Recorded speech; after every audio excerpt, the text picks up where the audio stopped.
Et on va écouter donc le Premier ministre, ça y est, Édouard Philippe, qui prend la parole pour son grand discours de politique générale. Vous le suivez en direct sur France 24.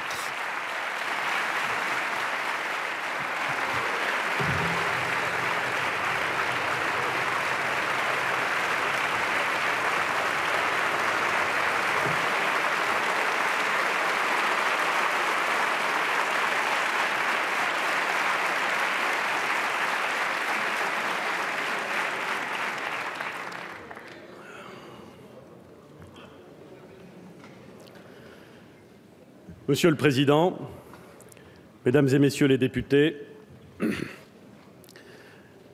malgré un destin difficile, je reste toujours optimiste. La vie m'a appris qu'avec le temps, le progrès l'emportait toujours.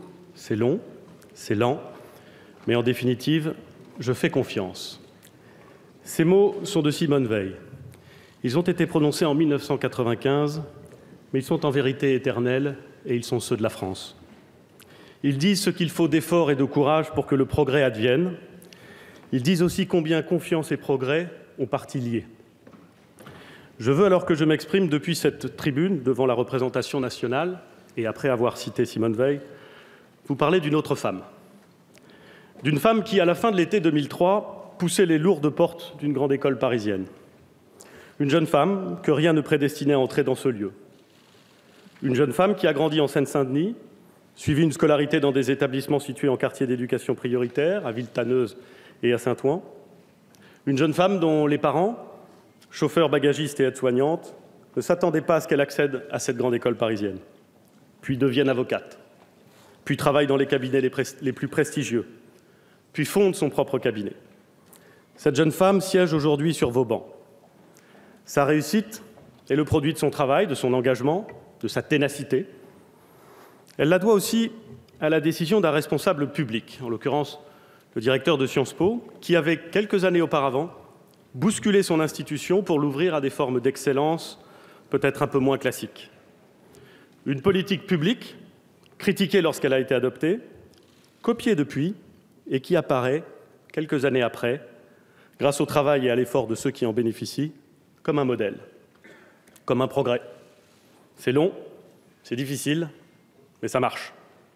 Et pas seulement pour cette jeune fille. Au moins 2 d'entre vous ont bénéficié de cette politique publique audacieuse, dont un jeune homme de Saint-Laurent-du-Maroni, un de ces benjamins de cette Assemblée, qui sera peut-être une de ces grandes figures que la Guyane offre parfois à notre pays. Des parcours individuels, certes, mais rendus possibles par une politique publique.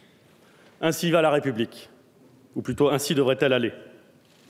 Je regarde cette Assemblée, je regarde ces bancs où je siégeais il y a quelques semaines encore, je vois un éleveur de la Creuse, agriculteur comme l'était son père, son grand-père et tellement d'autres avant lui, enraciné dans sa terre au point que le lieu-dit où il vit porte le nom de sa famille. Il s'est battu pour continuer à y vivre, pour défendre l'excellence de l'agriculture française. Je vois une jeune femme, officier, qui a participé à 2 opérations extérieures et a commandé une des compagnies de la brigade franco-allemande. Je vois un autre de vos benjamins, né au Rwanda 4 ans avant le génocide, et recueilli par la République qui lui a offert son meilleur visage et qui peut être fier de le voir aujourd'hui représenter la nation. Je vois des sportifs de haut niveau, des entrepreneurs, des scientifiques, des militants du monde associatif. Je vois même des matheux.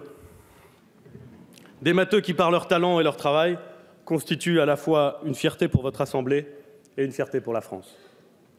Je vois une Assemblée rajeunie, féminisée et largement renouvelée, puisque 430 d'entre vous font leur premier pas dans cette enceinte.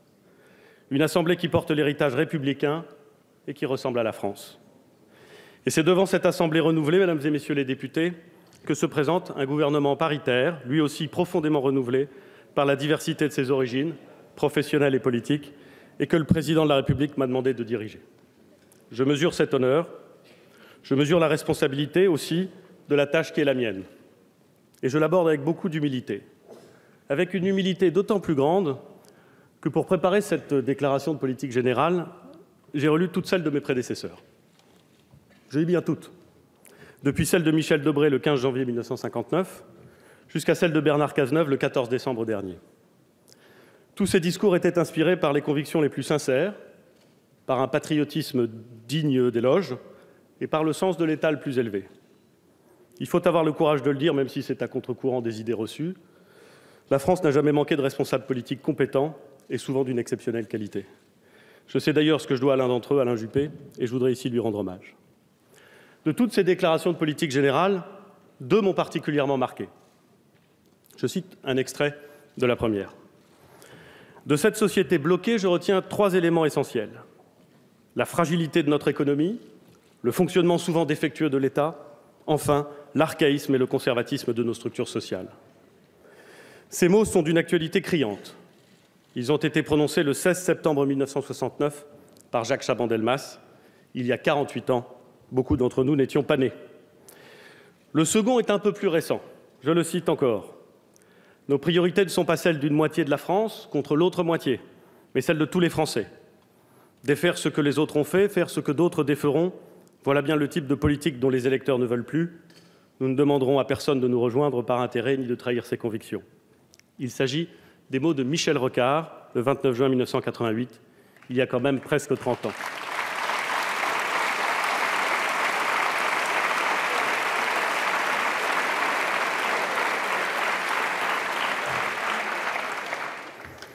Rocard, Chaban, 2 personnalités éminentes, 2 hommes d'État qui ont incarné 2 courants essentiels de notre vie politique, le gaullisme et la social-démocratie.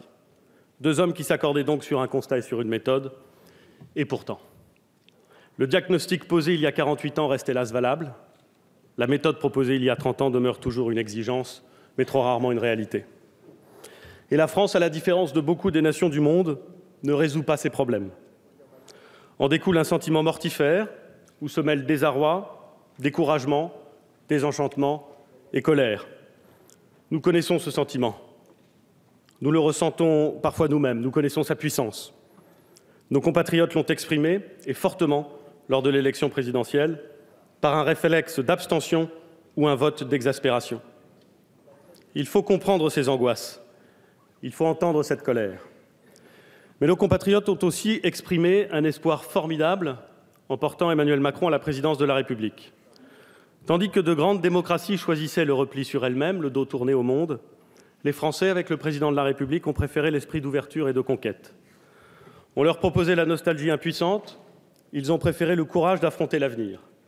Ils avaient à choisir entre la colère et la confiance, ils ont exprimé leur colère, mais ils ont choisi l'optimisme et le rassemblement. Durant la campagne, depuis son élection, et hier encore devant le Parlement réuni en congrès, le président de la République nous a montré le cap. J'en suis heureux. C'est bien souvent d'un cap que nous avons manqué. Il nous a également indiqué la méthode pour y parvenir. Elle tient en 3 points. Dire la vérité, travailler avec toutes les femmes et tous les hommes de bonne volonté, obtenir des résultats concrets le plus rapidement possible. Ce cap est clair, il doit être tenu. Les Français ont d'ailleurs, dans un souci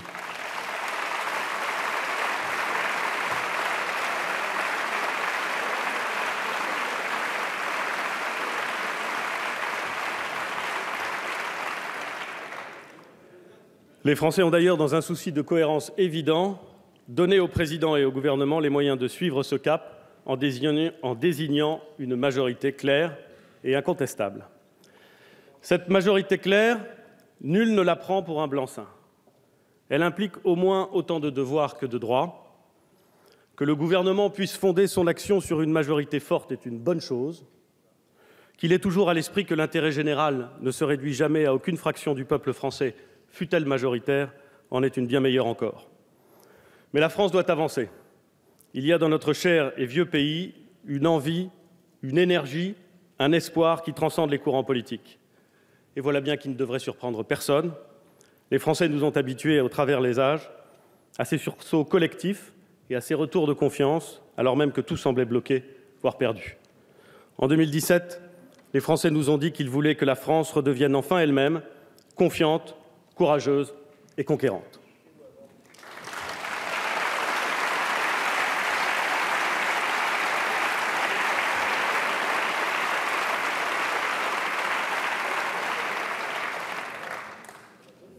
Pour redevenir elle-même, la France doit rétablir la confiance. Et d'abord la confiance des Français en l'action publique.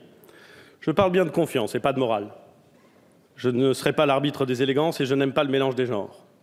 Je ne suis pas non plus un inconditionnel de l'absolue transparence qui tourne vite au voyeurisme et à l'hypocrisie. Je crois au vieux mot romain de vertu qui recouvre à la fois l'honnêteté, la rectitude et le courage. Nous avons fait des progrès en la matière depuis 30 ans. Sous la pression souvent, mais de façon très nette, les règles de financement des partis politiques et des campagnes électorales sont aujourd'hui bien plus strictes et bien plus saines qu'il y a 30 ans. Assumons ces progrès, ils ne comptent pas pour rien. Je veux le dire clairement, nous ne devons jamais laisser discréditer ceux qui ont fait le choix honorable de consacrer une partie de leur vie au service de leurs concitoyens et à la chose publique. Mais dans leur intérêt même, il faut encore agir. Car il y a à l'évidence, mesdames et messieurs les députés, des pratiques qui ont été longtemps tolérées, mais que le peuple français n'accepte plus. Il s'agit de fixer le cadre qui permettra d'assainir notre vie publique et de rétablir la confiance des Français tout en posant des règles claires pour les élus. C'est l'objet du premier projet de loi qui vous a été soumis. Comme le Président de la République l'a indiqué hier, nous lancerons également dans l'année les réformes institutionnelles indispensables à la modernisation de notre démocratie. J'insisterai en particulier sur la réforme de la justice. Dans un État de droit, rien n'est possible sans une justice forte. Si elle est lente, ou lointaine, ou inégalitaire, ou même seulement trop complexe, la confiance se trouve fragilisée. La réforme constitutionnelle renforcera l'indépendance des magistrats. Dès 2018, une loi quinquennale de programmation des moyens de la justice sera présentée au Parlement. Cette loi permettra à la garde des Sceaux d'engager un vaste mouvement de dématérialisation, de simplification et de réorganisation. Avoir confiance dans la justice, c'est pouvoir y recourir simplement et savoir qu'elle tranchera rapidement, en particulier sur les infractions les plus graves, lutter contre le terrorisme, la grande criminalité, la fraude organisée, les violences et notamment celles faites aux plus fragiles.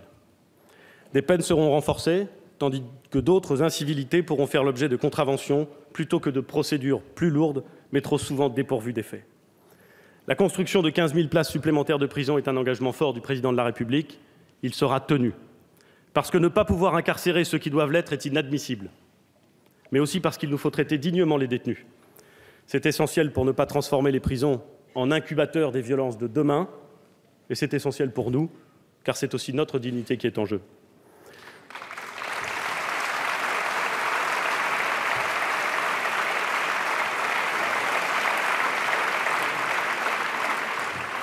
Nous ferons donc ce qui doit être fait, sans oublier jamais que la prison n'est pas une fin en soi et qu'il est nécessaire d'utiliser l'ensemble des sanctions prévues par le code pénal.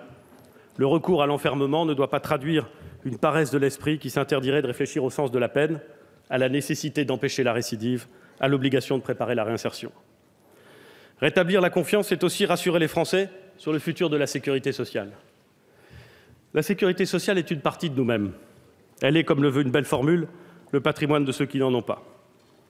Mais alors, si tel est le cas, traitons-la comme un véritable patrimoine, en l'entretenant, en la préservant, en la rénovant. C'est vrai pour notre système de santé. Les Français y sont attachés parce que, à juste titre, ils font confiance à leurs médecins et aux professionnels de santé et à l'hôpital qui reste un pôle d'excellence française. Mais ils constatent aussi que le système est mal coordonné, que la répartition entre urgences et consultations, entre soins de ville et soins hospitaliers n'est pas optimale, que l'on n'évite au fond ni l'exclusion des soins, ni l'accroissement des inégalités. La prévention sera le pivot de la stratégie nationale de santé discutée à l'automne. Des maladies que l'on croyait éradiquées se développent à nouveau sur notre territoire.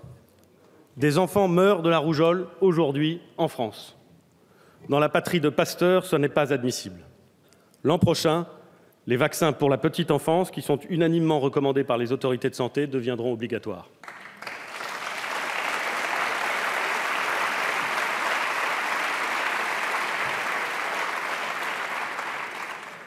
En matière de lutte contre le tabac, là encore, il nous faut assumer des choix courageux. Chaque année, le tabac en France entraîne plus de 80 000 décès. C'est la première cause de mortalité évitable et la consommation quotidienne de tabac augmente chez les adolescents. Ne rien faire est exclu. Nous porterons progressivement le prix du paquet de cigarettes à 10 € en luttant sans merci contre les trafics qui minent cette politique de santé autant qu'ils fragilisent ceux qui respectent la loi.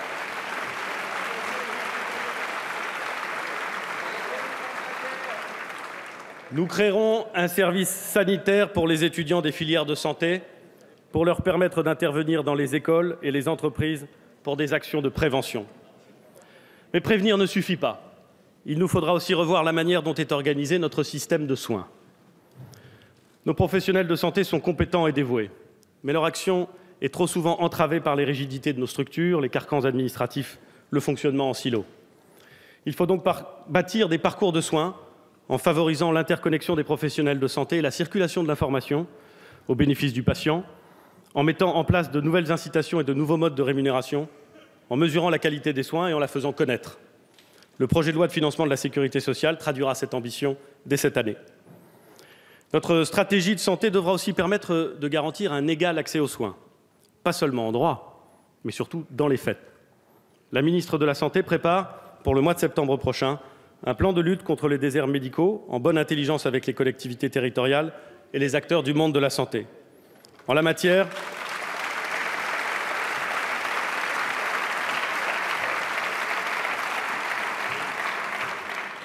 la télémédecine offre des opportunités formidables, nous les favoriserons. Enfin, notre stratégie de santé devra rompre le cercle vicieux du renoncement aux soins. D'ici la fin du quinquennat, tous les Français auront accès à des offres sans aucun reste à charge pour les lunettes, les soins dentaires et les aides auditives.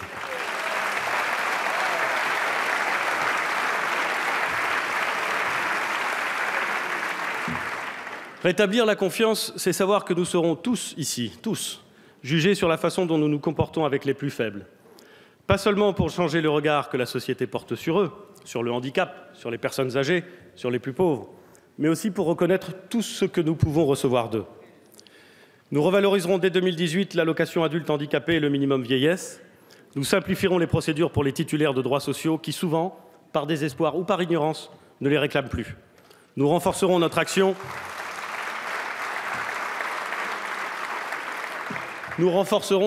en matière de lutte contre la pauvreté en insistant particulièrement sur les familles comprenant de jeunes enfants. Ces efforts financiers sont nécessaires et ils ne seront pas suffisants. Il nous faut aussi reconnaître et soutenir les solidarités familiales, affectives et financières.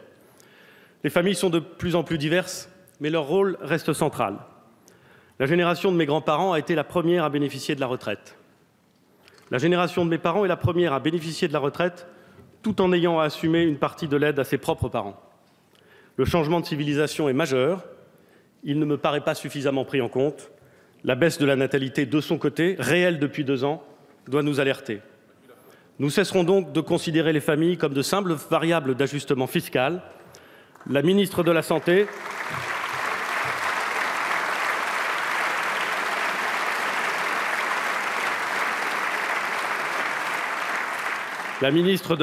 et des Solidarités présentera des mesures améliorant le congé maternité et les solutions de garde d'enfants. C'est aussi une mesure qui s'inscrit dans la grande cause nationale de l'égalité entre les femmes et les hommes.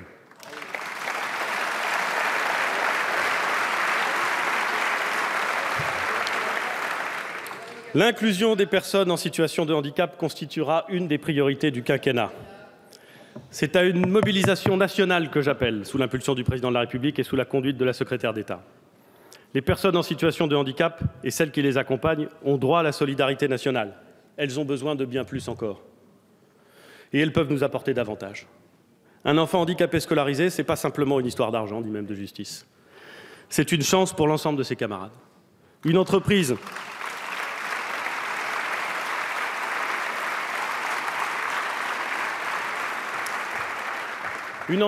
ou une collectivité territoriale qui embauche plutôt que de payer une taxe, c'est une communauté de travail plus forte et plus motivée.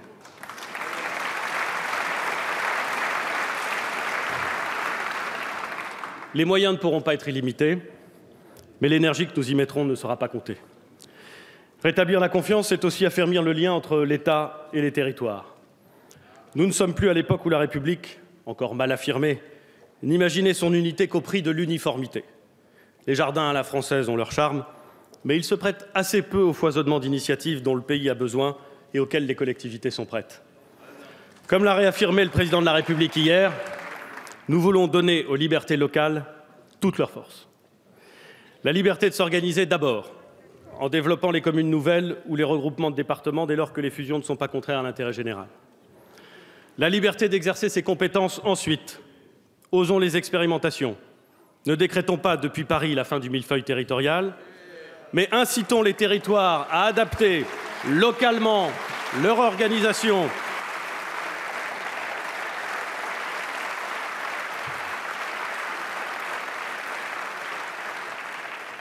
pour que, partout où c'est possible, nous puissions tendre vers 2 niveaux seulement d'administration locale en dessous du niveau régional.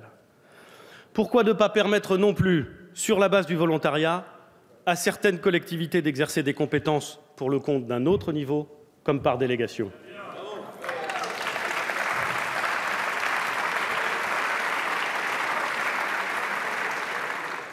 En matière de finances locales, nous engagerons avec les collectivités territoriales des discussions indispensables, car si chacun, bien sûr, doit contribuer à l'effort de redressement de nos comptes publics, cela doit se faire dans le dialogue et le respect, et avec la prévisibilité nécessaire à toute bonne gestion.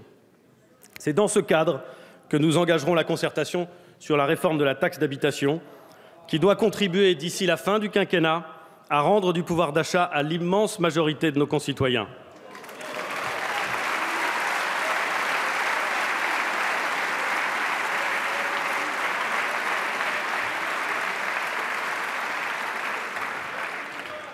Je sais cette réforme attendue par les contribuables, mais redoutée par les élus. La taxe d'habitation est aussi nécessaire aux budgets locaux qu'elle est injuste dans son calcul et son évolution pour les contribuables. Et qui peut dire le contraire? Améliorer le dispositif pour les collectivités tout en redonnant du pouvoir d'achat pour les citoyens est un objectif qui devrait nous réunir. Rétablir la confiance, c'est aussi éviter de creuser un fossé entre 2 France que certains voudraient opposer, mais qui ne peuvent ni vivre ni réussir l'une sans l'autre. La France des métropoles mondialisées et la France périphérique.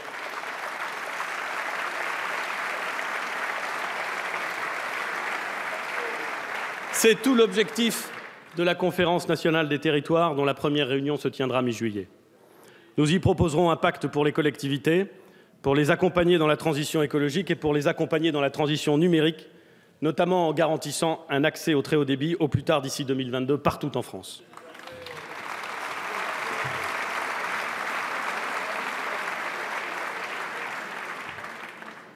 Mais notre gouvernement n'est pas celui des machines, il est d'abord celui des hommes. Il y a des Français qui n'ont pas de GPS, pas de box connectée, dont le téléphone sert à téléphoner, et c'est tout. Il y a des citoyens qui sont broyés et ignorés par ce monde technique. Le fossé s'agrandit, et il n'est pas que générationnel, il est social et il est parfois géographique. Nos services publics, le monde associatif, doivent accompagner ces évolutions et ces révolutions numériques. Nous les y aiderons. De même, il y a des votes protestataires qui se sont exprimés en métropole comme en Outre-mer. Il faut les entendre. Il y a aussi un vote identitaire qui s'est notamment exprimé en Corse. On peut être, comme je le suis, intransigeant sur les principes républicains sans être pour autant ignorant des diversités et des aspirations à la reconnaissance. La France est partout dans le monde grâce à ses outre-mer, sur tous les continents et dans tous les océans du globe. Voilà une richesse, voilà une chance, voilà aussi un défi. Les assises de l'outre-mer seront l'occasion pour l'ensemble du gouvernement d'être à l'écoute des attentes de chaque territoire et de concevoir ensemble les plans de convergence prévus par la loi pour l'égalité réelle des Outre-mer. Pour ce qui concerne l'avenir de la Nouvelle-Calédonie, cette mandature sera celle de l'aboutissement de l'accord de Nouméa signé il y a 20 ans. S'il n'est pas saisi d'ici mai prochain par le Congrès, le gouvernement, comme le prévoit la Constitution, organisera la consultation pour l'accession à la souveraineté au plus tard en novembre 2018. L'État jouera pleinement son rôle d'acteur et de garant de ce processus pour conforter le destin commun inscrit dans le préambule de l'accord. C'est un engagement personnel que je prends ici, honoré de reprendre le flambeau de Michel Rocard et de quelques autres après lui.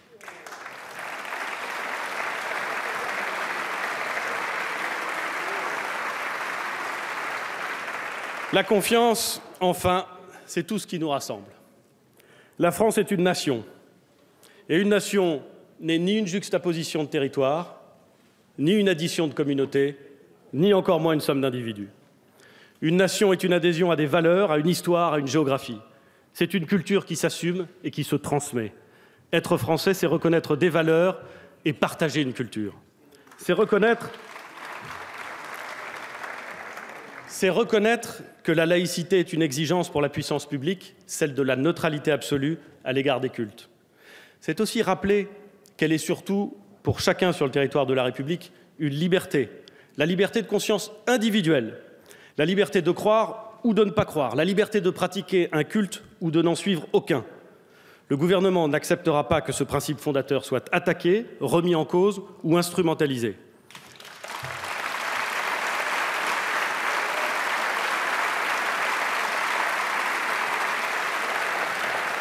Il le fera respecter sans outrance, en se gardant de provoquer, mais avec une fermeté qui repose sur l'idée simple que la laïcité est, au fond, une condition de ce que nous sommes, la France.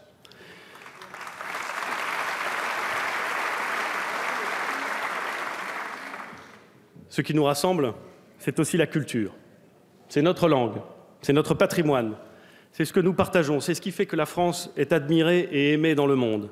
C'est ce que détestent les porteurs de haine qui, à plusieurs reprises, ont attaqué notre pays. Et s'ils détestent autant cette culture et ce mode de vie, s'ils haïssent les dessins, les livres, la musique et les spectacles, c'est qu'ils savent que ceux-ci sont une source inépuisable de réflexion, d'émancipation et de bonheur. Ils savent qu'ils sont libérateurs. Ne nous y trompons pas, la formation dès le plus jeune âge à la culture et à la création rend libre. Et en les familiarisant avec la longue histoire des arts, en leur faisant découvrir les lieux de culture, en leur apprenant à décrypter l'époque et à découvrir notre héritage, nous élevons l'âme de nos enfants et nous renforçons la cohésion de notre pays. De concert, les ministres de l'Éducation nationale et de la Culture feront de ce chantier une priorité commune.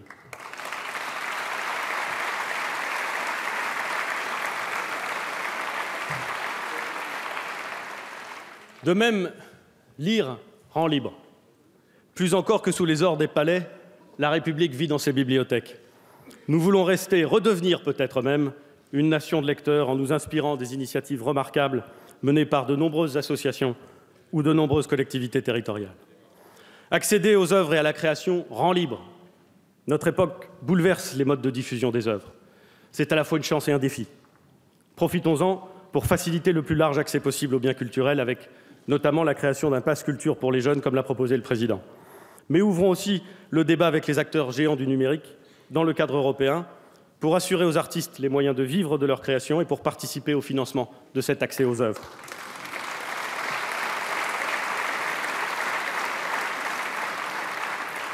Mesdames et messieurs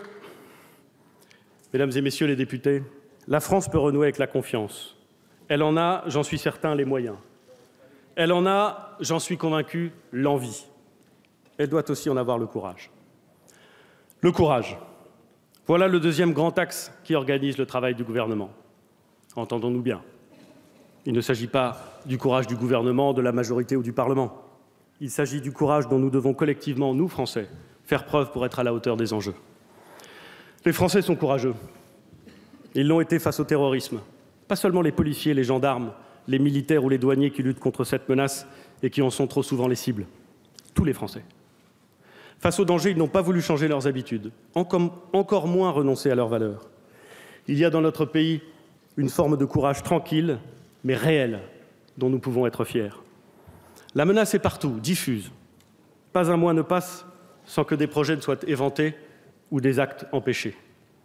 Ayons en cet instant une pensée pour les victimes, plus de 200 tués sur notre sol, des centaines de blessés, pour leurs proches, qui doivent apprendre à vivre avec la douleur, avec la peine et avec l'absence. Je veux rendre hommage à tous ceux que nous voyons, policiers, gendarmes, militaires de l'opération Sentinelle, veiller chaque jour sur notre sécurité.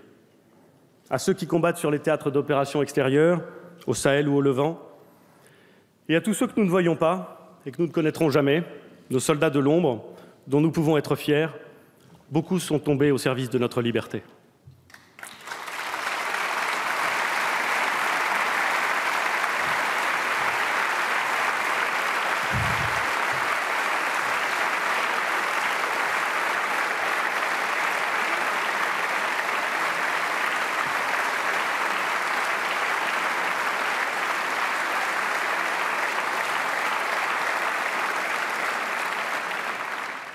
Je veux leur dire à tous que nous leur donnerons les moyens de nous défendre.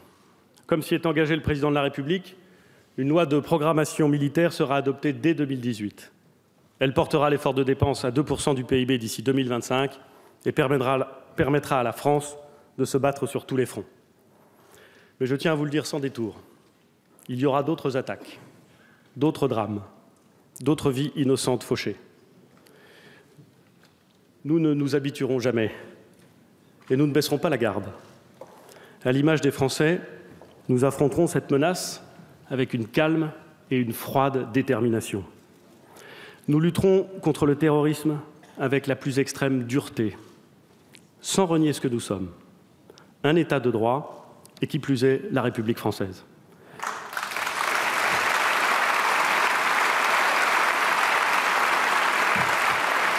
Une République, mesdames et messieurs les députés, qui ne peut pas vivre dans un état d'urgence permanent. C'est pourquoi le président de la République nous a demandé de préparer la sortie de l'état d'urgence au plus tard le 1er novembre prochain, avec un projet de loi renforçant l'efficacité de notre arsenal législatif contre le terrorisme sous le contrôle rigoureux du juge. En parallèle, le ministre de l'Intérieur et la garde des Sceaux travailleront ensemble pour faire reculer l'insécurité. Au printemps 2018, après des expérimentations, ils porteront ensemble un projet de réforme reposant sur des procédures simplifiées afin que les forces de sécurité soient libérées de la complexité administrative. Établir une véritable police de sécurité au quotidien, c'est aussi une condition pour rétablir la confiance.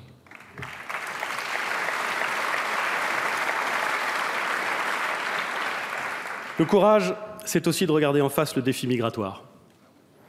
La pression qui s'exerce aux frontières, dans les Alpes-Maritimes, dans le Calaisis, à Mayotte, en Guyane, qui s'exerce aussi au cœur même du territoire national, comme à Paris, crée des tensions considérables et lourdes de dangers pour l'ordre public. Cette pression ne faiblira pas. Les conflits et l'insécurité économique au Moyen-Orient et en Afrique, les risques liés au climat, les réseaux qui prospèrent en exploitant le malheur et la misère, tout contribue à l'alimenter. Face à cette situation, la France s'est révélée incapable de remplir ses obligations juridiques ou morales. Les demandeurs d'asile relevant effectivement de la Convention de Genève attendent l'octroi d'un statut durant de longs mois et dans des conditions parfois honteuses. Les autres, qui sont en réalité des migrants économiques, sont rarement éloignés quand ils sont déboutés. La semaine prochaine, le gouvernement présentera des mesures qui répondront à 3 exigences. Une exigence de dignité, pour que la France honore sa tradition d'accueil des réfugiés. Une exigence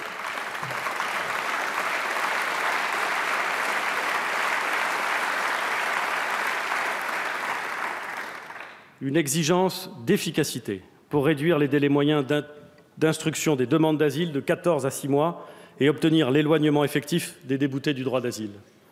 Une exigence de solidarité et de responsabilité. Avec nos partenaires européens, nous ferons aboutir la réforme du régime européen de l'asile et mènerons une action en direction des pays d'origine et de transit. Il s'agit, mesdames et messieurs les députés, comme je l'ai dit il y a quelques jours au préfet que j'ai réuni avec monsieur le ministre d'État, ministre de l'Intérieur, de voir le monde tel qu'il est, sans renoncer à ce que nous sommes. Accueillir, oui, bien sûr. Aider, oui, évidemment. Subir, non, jamais.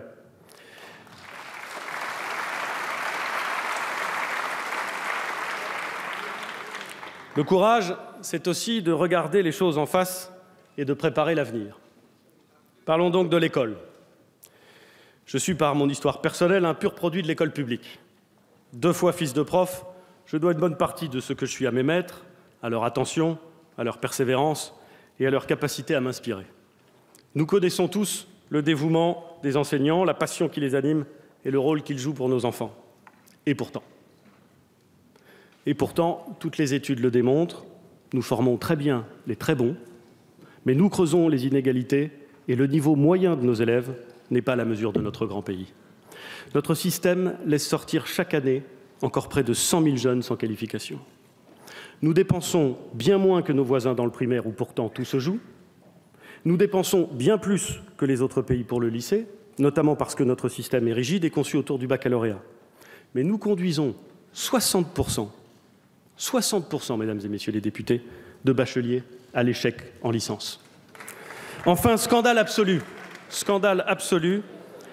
des bacheliers y compris parmi les plus méritants, se retrouvent exclus par tirage au sort des filières universitaires qu'ils ont choisies. Où est l'égalité? Où est le mérite? Où est la République? Nous ne pouvons plus l'accepter. Je ne reviendrai pas sur les mesures déjà annoncées par le ministre de l'Éducation pour l'école et pour le collège. Elles se concentrent sur l'acquisition des savoirs fondamentaux, le soutien aux élèves et l'autonomie des établissements, et elles seront en vigueur dès la rentrée prochaine. Quant au baccalauréat, nous le ferons profondément évoluer. Une concertation sera lancée dès la rentrée prochaine pour resserrer les épreuves finales autour d'un petit nombre de matières et définir ce qui relève du contrôle continu. Nous aboutirons avant septembre 2018 pour une mise en œuvre complète de cette réforme pour le bac 2021.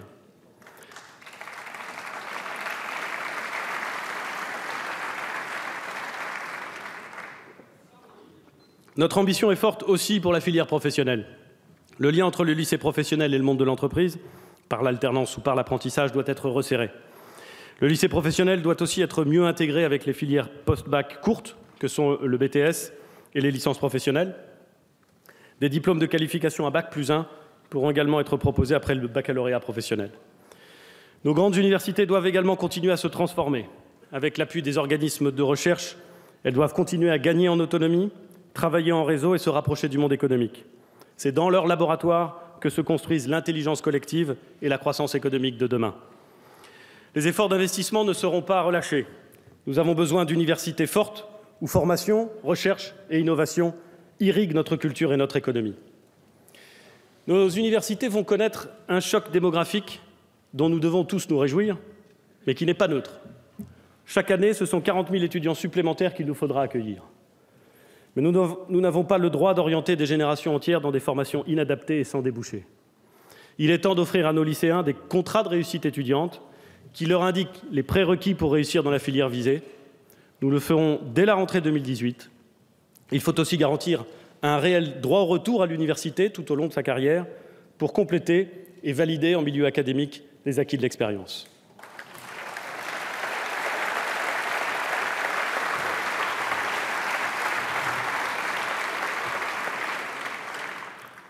Notre jeunesse a soif de cause. On n'y répondra pas par des taux de croissance ou par des procédures. La jeunesse veut s'élever. Au siècle dernier, elle a eu trop d'occasions de verser son sang. Le front, aujourd'hui, est social, environnemental et mondial.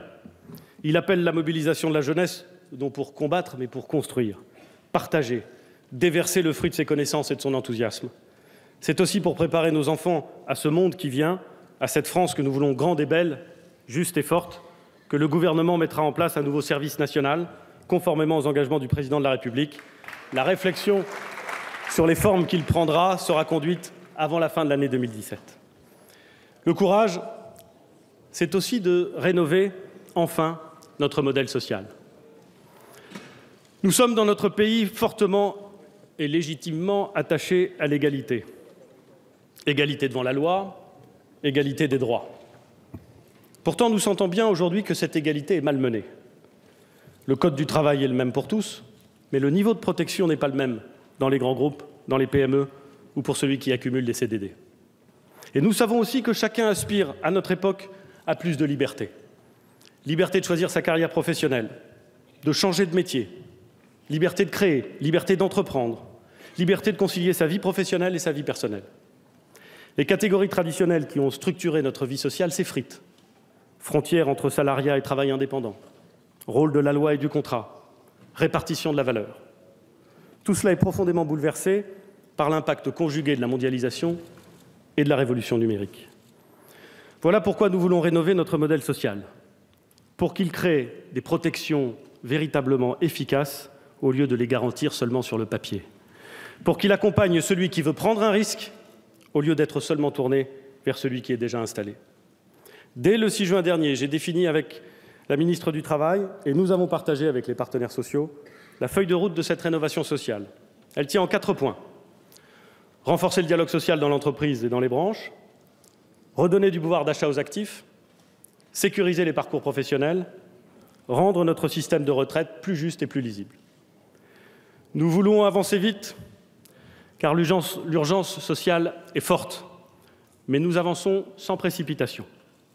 Nous sommes encore dans le temps de la concertation avec les partenaires sociaux. Cette semaine commencera le temps du débat parlementaire avec l'examen du projet de loi d'habilitation pour le renforcement du dialogue social. À la fin de l'été viendra le temps de la décision lorsque les ordonnances seront publiées. Dès octobre, nous engagerons les chantiers du renforcement de la formation professionnelle, de l'ouverture de l'assurance chômage aux démissionnaires et aux travailleurs indépendants et de la refonte de l'apprentissage. Nous aurons là aussi de vraies discussions avec les partenaires sociaux et nous présenterons un projet de loi et un plan d'action au printemps 2018.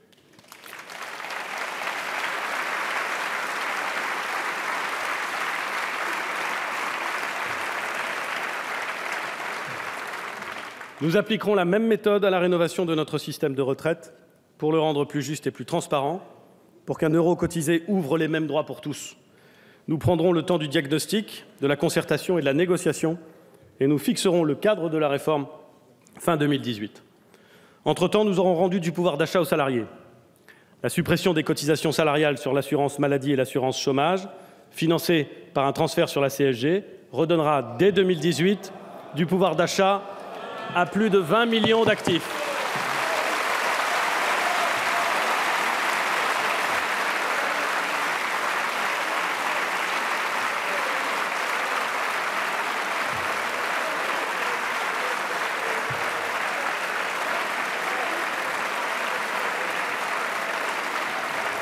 Cela représente, mesdames et messieurs, 250 € par an au niveau du SMIC. S'il vous plaît. 250 € par an au niveau du SMIC. Nous augmenterons aussi la prime d'activité, car le message aux Français est clair, le travail doit payer.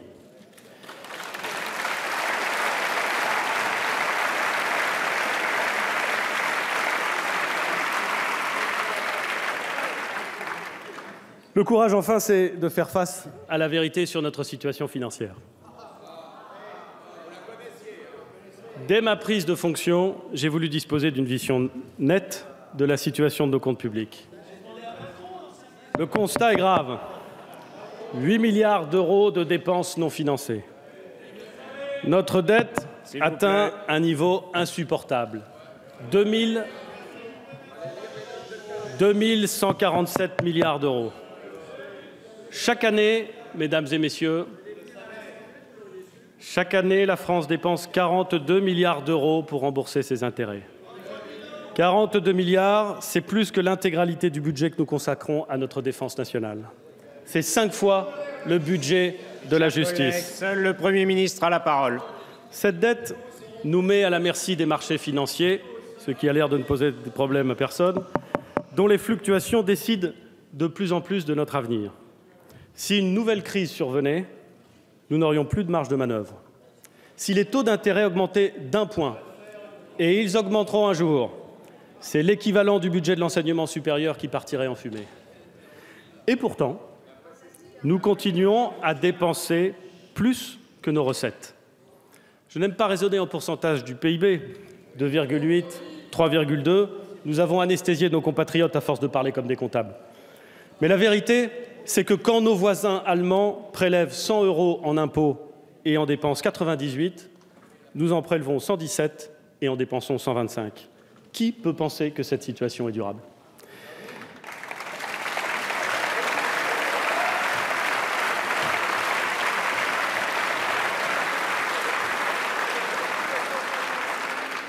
Mesdames et messieurs, sous le regard inquiet des Français, nous dansons sur un volcan qui gronde de plus en plus fort.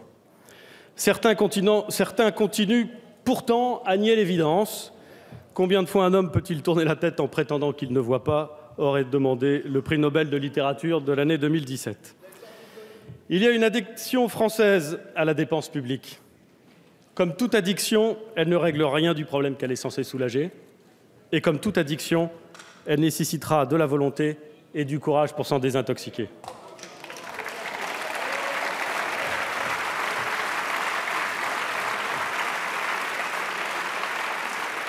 Mesdames et messieurs les députés, les Français ne croient pas aux solutions simplistes, qu'il s'agisse de la sortie de l'euro ou de l'annulation de la dette. Ils voient bien que tous nos partenaires européens ont fait l'effort de réduire leurs dépenses après la crise financière. Tous, sauf nous. Ils savent qu'il est indigne de demander à leurs enfants de rembourser demain ce qu'eux-mêmes ne peuvent pas se payer aujourd'hui.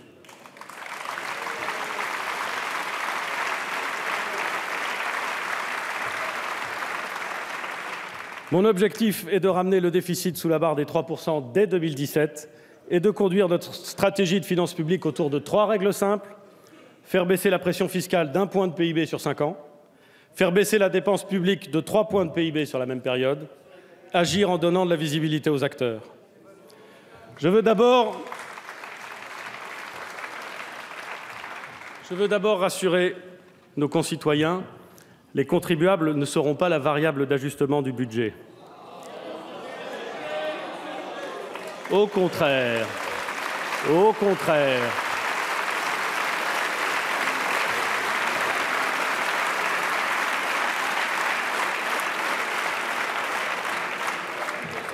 Au contraire, les prélèvements obligatoires baisseront de 20 milliards d'euros d'ici 2022.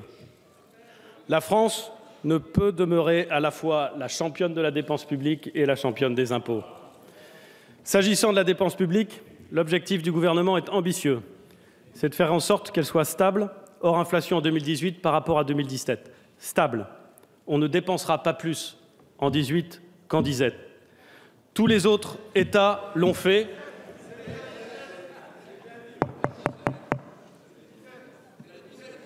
Tous les autres États l'ont fait. Depuis longtemps. Tous les autres États l'ont fait depuis longtemps, voire ont baissé leurs dépenses.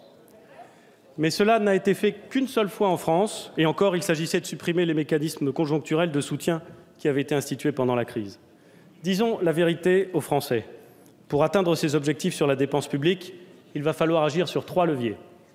D'abord, stopper l'inflation de la masse salariale du secteur public, qui représente le quart de nos dépenses publiques. Ensuite, si nous voulons financer nos priorités et ne pas continuer à paupériser l'État, nous devrons choisir et remettre en cause certaines missions. Faire bien ce que nous devons faire, arrêter de faire ce que d'autres font mieux que nous. Aucun ministère, aucun opérateur, aucune niche fiscale ne sera sanctuarisée. Partout, nous chasserons la dépense inefficace et le saupoudrage de crédit. Enfin, repenser les politiques publiques qui pèsent sur nos actifs sans suffisamment de résultats. Nous dépensons 2 fois plus que nos voisins européens dans l'aide au logement et les Français éprouvent toujours autant de difficultés à se loger.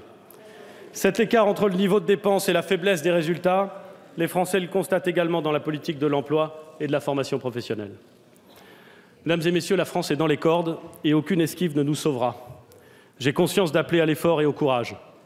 Pour être entendu, il faudra agir de manière juste, transparente et dans la durée, en donnant de la visibilité aux gestionnaires publics et aux Français.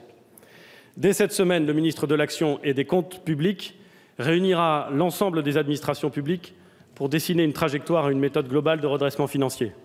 La conférence des territoires permettra, pour sa part, d'approfondir la concertation avec les collectivités territoriales. Dès la rentrée, le gouvernement présentera à la fois le budget 2018 et une loi de programmation des finances publiques qui portera sur la durée complète du quinquennat.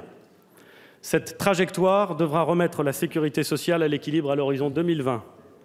Nous devrons d'ici là définir de nouvelles règles permettant de proscrire dans la durée le déficit de nos comptes sociaux. Enfin, nous devrons préserver les équilibres de notre système de retraite tout en le rendant plus juste et plus lisible. Les nouvelles prévisions du Conseil d'orientation des retraites nous y invitent avec assistance, puisqu'elles indiquent que le retour à l'équilibre, un temps prévu pour 2025, ne pourrait finalement intervenir qu'en 2040. Pour atteindre ces objectifs, nous devons engager une véritable transformation de l'État et de nos services publics. Elle sera progressivement déclinée par ministère en plusieurs vagues d'ici le printemps 2018, en associant les usagers, les agents et évidemment les parlementaires. Nous mettrons évidemment le paquet sur la transformation numérique. Fixons-nous un objectif simple: avoir des services publics numériques de même qualité que ceux du secteur marchand. Pour ce faire, nous mettrons en place une plateforme numérique et demanderons à chaque administration d'y loger ses applications. Un compte citoyen en ligne sera le nouveau lien entre les Français et leurs administrations. Certains diront que c'est trop compliqué, trop ambitieux. J'étais avec un certain nombre de membres du gouvernement en Estonie la semaine dernière. Eux l'ont fait il ne me paraît pas qu'il soit beaucoup plus agile ou que nous soyons beaucoup moins adroits.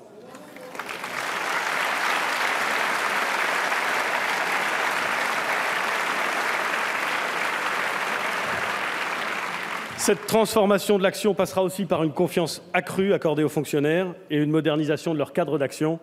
Je veux leur dire ma fierté de les diriger, mon respect et ma reconnaissance.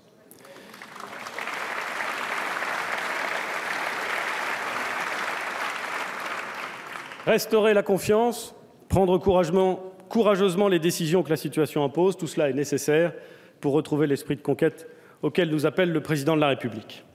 La France, mesdames et messieurs les députés, la France doit être à nouveau conquérante. Dans le domaine économique d'abord.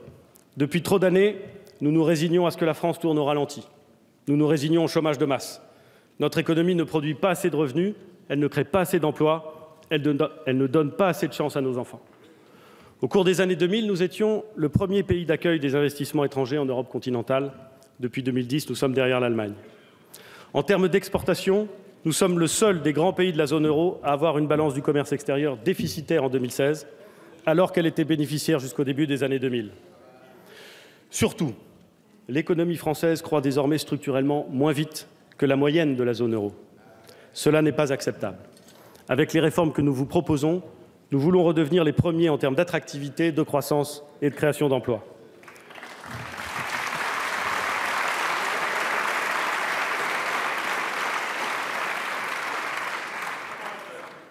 Une économie attractive, c'est une économie où les charges ne viennent pas freiner le dynamisme de ceux qui créent de la richesse. Les entreprises doivent retrouver l'envie de s'installer et de se développer sur notre sol plutôt qu'ailleurs. J'annoncerai dans les tout prochains jours, avec la maire de Paris et la présidente de la région Île-de-France, des mesures fortes pour améliorer l'attractivité de la place de Paris. Pour favoriser l'embauche, nous baisserons le coût des charges qui pèsent sur le travail, en particulier pour les salaires proches du SMIC. Le CICE sera transformé en un allègement de charges qui seront nuls au niveau du SMIC. La réforme entrera en vigueur au 1er janvier 2019.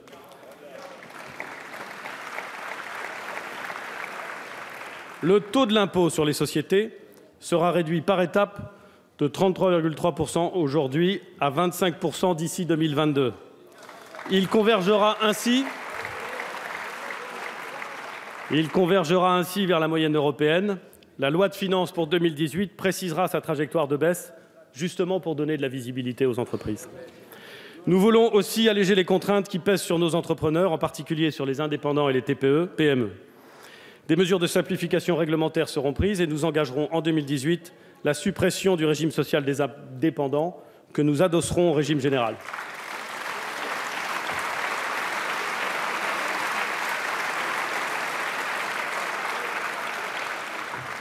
Une économie conquérante, c'est également une économie qui investit dans l'avenir. Il faut donc réorienter l'épargne des Français vers l'investissement productif. L'impôt de solidarité sur la fortune sera resserré autour du seul patrimoine immobilier afin d'encourager l'investissement dans la croissance des entreprises. La réforme sera votée. La réforme sera votée dès cette année dans la loi de finances pour 2018 et entrera en vigueur en 2019. La réforme de la fiscalité du patrimoine sera complétée par la mise en place d'un taux de prélèvement unique d'environ 30% sur les revenus de l'épargne. C'est simple, efficace et compétitif. La France se rapprochera ainsi de la moyenne européenne.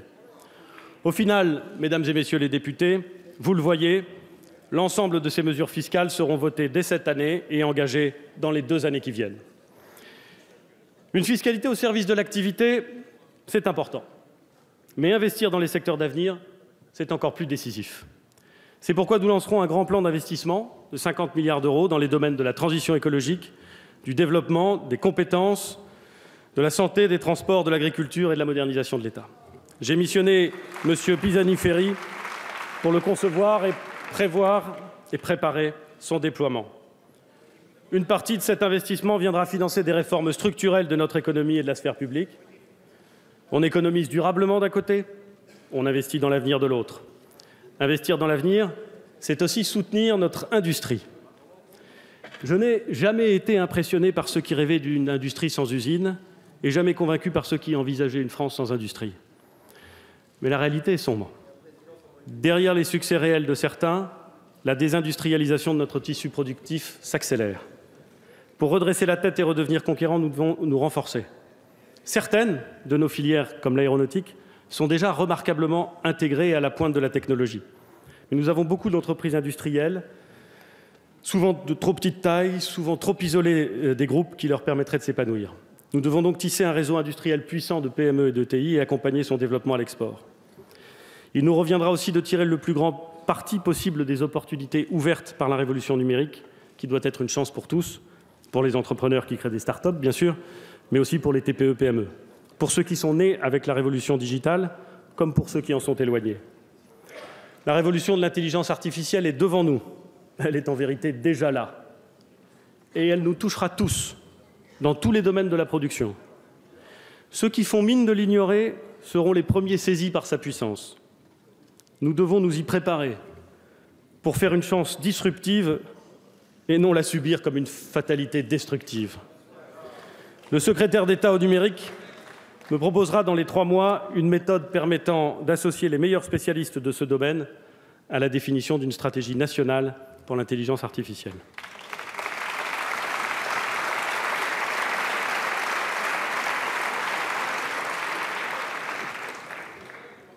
Renouer avec l'esprit de conquête, c'est aussi embrasser avec enthousiasme l'incroyable défi que posent les grandes transitions du monde, au premier rang desquelles la transition écologique. Ceux qui, par égoïsme ou inconscience, tournent le dos à l'accord de Paris sur le climat, manifestent plus qu'une simple incompréhension du monde. Ils montrent qu'au fond, ils ont peur du futur. L'autruche est sans doute un animal sympathique, mesdames et messieurs les députés, mais mettre sa tête dans le sable n'a jamais préparé personne à affronter l'avenir. Il nous revient donc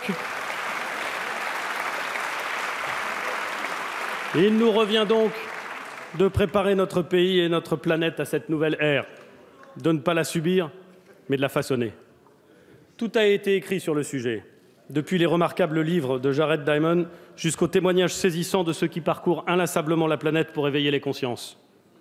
Notre rapport aux ressources doit être profondément modifié.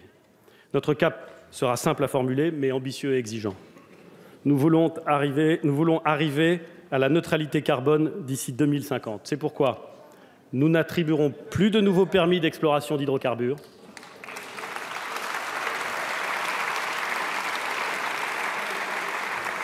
La convergence diesel-essence sera atteinte avant la fin de la mandature. La montée en puissance de la fiscalité carbone sera accélérée et nous diviserons par 2 les déchets mis en décharge et recyclerons 100% des plastiques sur tout le territoire d'ici 2025.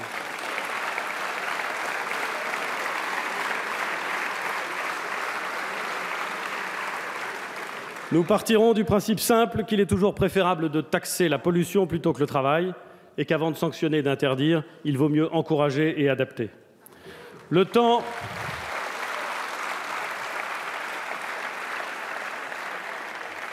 des très grandes infrastructures de transport doit céder la place à des politiques tournées vers de nouveaux modes de mobilité qui associent les nouvelles technologies, le secteur public comme le secteur privé, les micro-entreprises comme les champions nationaux. Les assises de la mobilité associeront dès la rentrée les usagers, les opérateurs, les collectivités, les ONG pour orienter les investissements en faveur des déplacements quotidiens plus sûrs qui désenclavent les territoires. La loi d'orientation sur la mobilité préparera également l'ouverture à la concurrence que nous ne devons pas redouter, ni en France ni à l'étranger. Nos opérateurs nationaux de transport sont déjà des champions à l'international. Autre domaine où une transition profonde s'impose, le logement. Pour construire de nouveaux logements, une loi à l'automne simplifiera les procédures, en particulier dans les bassins d'emploi les plus dynamiques. Les procédures de permis de construire seront accélérées, les recours abusifs sanctionnés. Au besoin, et notamment dans les zones tendues, les autorisations d'urbanisme seront transférées des communes aux intercommunalités pour que les décisions de construire soient prises à l'échelle des bassins de vie.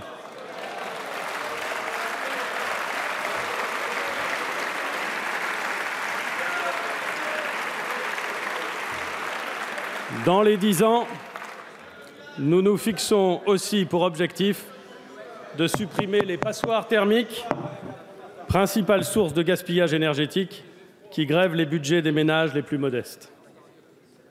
Être conquérant face aux transformations du monde, voilà bien enfin un principe qui s'applique à l'agriculture. La France a longtemps été son agriculture.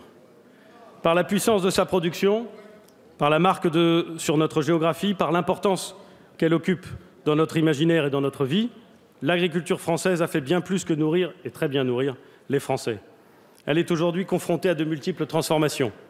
La pression sur le foncier agricole, la répartition insatisfaisante de la valeur entre producteurs et distributeurs, la concurrence étrangère, la multiplication des normes, la nécessité de préserver l'environnement, la demande croissante de consommateurs pour des productions nouvelles et de qualité. Les agriculteurs français n'ont pas peur de s'adapter. Ils veulent vivre de leur travail, de leurs terres et de leurs compétences. Les États généraux de l'alimentation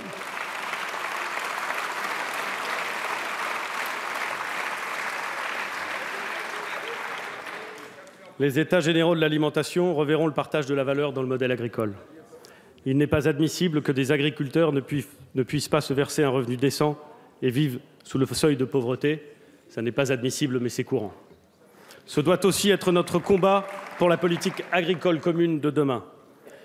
Ces États généraux devront conforter notre confiance en une alimentation plus saine, penser et construire nos modèles futurs, notamment en examinant, sans faux semblant, la question des pesticides ou des perturbateurs endocriniens. Enfin, vous permettrez à l'ancien maire du Havre que je suis de rappeler que la France conquérante, celle que voulait François Ier au début de la Renaissance française, était tournée vers la mer. La France conquérante, ce doit être une France qui prend appui sur sa puissance maritime pour créer de nouveaux emplois, notamment dans les filières des énergies marines, et pour capter toujours plus de marchandises grâce à ses grands ports.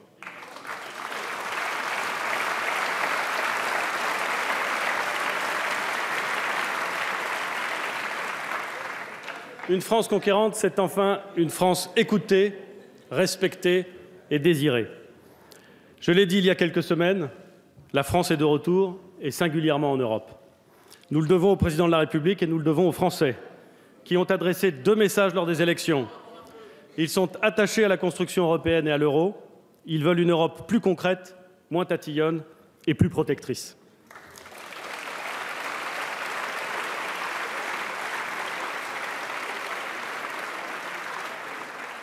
L'agenda européen de ce gouvernement tient en 3 idées. D'abord, tout faire pour réconcilier les Français avec l'Union européenne. Ensuite, œuvrer pour une Europe qui protège, une Europe qui pourra s'appuyer sur une zone euro mieux gouvernée, qui saura faire progresser sa politique de défense, la convergence sociale et notamment la réglementation des travailleurs détachés, une politique commerciale de réciprocité, sans naïveté. Enfin, préparer les 3 négociations cruciales pour l'avenir de l'Union, la redéfinition de notre projet à 27 avec l'Allemagne et avec ceux de nos partenaires qui voudront aller de l'avant, la conduite d'une négociation ordonnée de sortie du Royaume-Uni comme préalable au cadre de la relation future, les perspectives financières pour l'avenir des politiques de l'Union après 2020. Enfin, le Président de la République a rappelé hier que nous ne concevons pas le redressement de notre pays sans une politique internationale qui rende à la France son statut de puissance d'influence mondiale. L'esprit de conquête, c'est aussi être capable d'attirer à nous l'intelligence de demain en accueillant toujours plus d'étudiants du monde entier pour enrichir et diffuser notre technique, notre langue, notre identité. C'est attirer toujours plus de richesses grâce à notre offre touristique qui constitue un atout économique majeur. C'est montrer au monde qui nous sommes en organisant les grands événements pendant lesquels la planète nous regardera. La candidature de Paris aux Jeux Olympiques 2024 a mobilisé la France entière autour du sport et de ses valeurs. L'accueil de ces JO offrira, je l'espère, une chance unique de renforcer la place de Paris et la place de la France au premier rang mondial.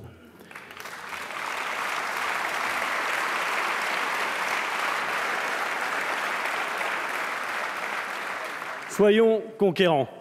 L'évolution du monde donne toutes ses chances à la France parce que ce nouveau monde a besoin de science et de raison, d'ordre et de loi, de technologie et de culture, de dialogue et de solidarité, et que la France, c'est tout cela.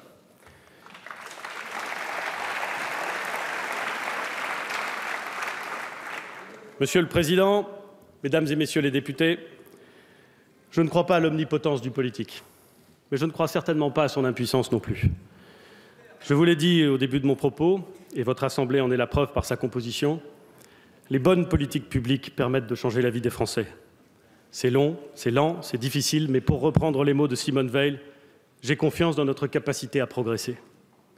Je sais ce que peut la volonté politique quand elle a le soutien de la représentation nationale et de la majorité du peuple français. J'ai cette volonté, l'ensemble de l'équipe gouvernementale la partage. Elle travaille avec une méthode, celle de l'efficacité, du dialogue et de la collégialité. Cette méthode de travail, le gouvernement la propose aux législateurs que vous êtes, en y ajoutant le respect et l'exigence de vérité. J'ai siégé sur ces bancs, je l'ai dit, et je suis trop attaché au rôle et aux prérogatives du Parlement pour qu'il en aille autrement. Œuvrons ensemble pour qu'à la fin de ce quinquennat, la France ait atteint le cap fixé par le Président de la République et que la France ne regrette pas d'avoir choisi l'optimisme et la confiance. Travaillons pour que le chômage reflue, que les territoires ruraux continuent à vivre, que les quartiers libèrent leurs énergies, notamment grâce au dispositif des emplois francs, que les expatriés reviennent, que les entrepreneurs innovent, investissent et créent des emplois.